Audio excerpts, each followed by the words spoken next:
அன்பான மக்களே, நம்மளோட மகாநதி டைரக்டர் வந்து ஒரு போட்டார் ஒரு போஸ்ட்டு ரீப்ளேஸ்மெண்ட் அப்படின்னு. அதை நம்ம ஒரு வீடியோ போட்ட கமெண்ட்ஸில் பார்த்தீங்க அப்படின்னா நிறைய வந்து சொல்லியிருக்காங்க வெண்ணிலாவாக இருக்கும் அப்படின்னு நம்மளே கெஸ் பண்ணிகிட்டு இருக்கோம். வெண்ணிலா கிட்ட கேட்டால், அவங்கக்கிட்ட மெசேஜ் பண்ணி கேட்டால் அவங்க வந்து என்ன சொல்கிறாங்க, எனக்கே நீங்கள் சொல்கிறது ஷாக்கிங்காக தான் இருக்குது, எனக்கே தெரியாது, யார் சொன்னது அப்படின்னு கேட்குறாங்க. நீங்கள் சொன்னதுக்கப்புறம் தான் எனக்கு தெரியும் அப்படிங்கிற மாதிரி வந்து சொல்கிறாங்க.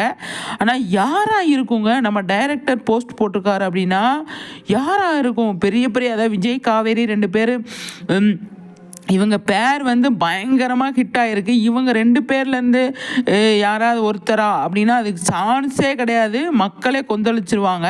அது நடக்கிறதுக்கு வாய்ப்பே கிடையாது அப்படின்னு தான் நான் சொல்லுவேன். ஆனால் வேறு யார் அப்படிங்கிறது தாங்க. வெண்ணிலா இல்லை அப்படின்னா வேறு யார் அப்படிங்கிற பெரிய கேள்வி இருக்குது. என்ன நடக்க போகுது, ஏது நடக்க போகுதுன்னு தெரியல. நிறைய வந்து அப்பான்ற மாதிரி இருக்குது. ஆடியன்ஸ்லாம் அதான் இருக்குமோ இதாக இருக்குமோ அப்படின்னு நிறைய முக்கால்வாசி பேர் வந்து வெண்ணிலா அப்படின்னு சொல்லி நம்ம மனசை தைரியப்படுத்திக்கிட்டு இருக்கிறோம். ஆனால் யாராக இருக்கும் அப்படின்றது தாங்க பெரிய கேள்வியாக இருக்குது. நிஜமாகவே வந்து இதில் பெரிய ட்விஸ்ட்டு தான் வச்சுருக்காரு நம்மளோட டைரக்டர். இந்த வாரத்திலே வந்து ரீப்ளேஸ்மெண்ட் வர்றதுக்கு நிறையவே சான்ஸ் இருக்குது அப்படின்னு தான் நான் சொல்வேன்.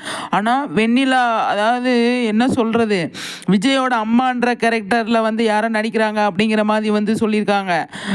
விஜய் வந்து ரீப்ளேஸ்மெண்ட்டு இல்லை, இதில் எல்லாம் நடிக்க மாட்டேன் அப்படின்னு அவர் சொல்லுவாரா, என்ன ஏது அப்படின்னு சொல்லி தெரியலங்க.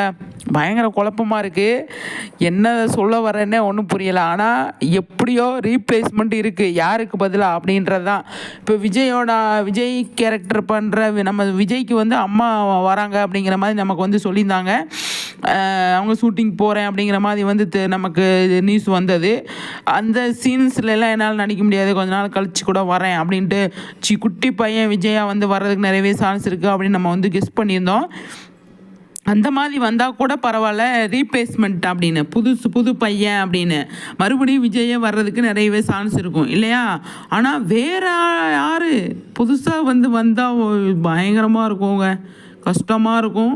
அது பார்ப்போம் எந்த மாதிரி இருக்க போகுது அப்படின்னு சொல்லிட்டு. எனக்கு தெரிஞ்சு யார் என்னன்றது என்னால் இன்னும் கெஸ் பண்ணவே முடியல. நீங்கள் தான் பயங்கரமாக வந்து சொல்லிகிட்ருக்கீங்க வெண்ணிலாவாக இருக்கும் அப்படின்னு மனசு தைரியமாக வச்சுட்ருக்கேன் நான். அடுத்தடுத்து யார் அப்படிங்கிறத நிறைய பேர் சொல்கிறாங்க, பார்ப்போம். ஆனால் விஜய் காவேரியை வந்து ரீப்ளேஸ்மெண்ட்டு யாரும் வரமாட்டாங்க. ஒருத்தர் போனாலும் நல்லா இருக்காது அப்படிங்கிறது தான். அதுக்கான வாய்ப்பே இல்லை அப்படின்னு தான் நினைக்கிறேன். பார்ப்போம், சரிங்களா?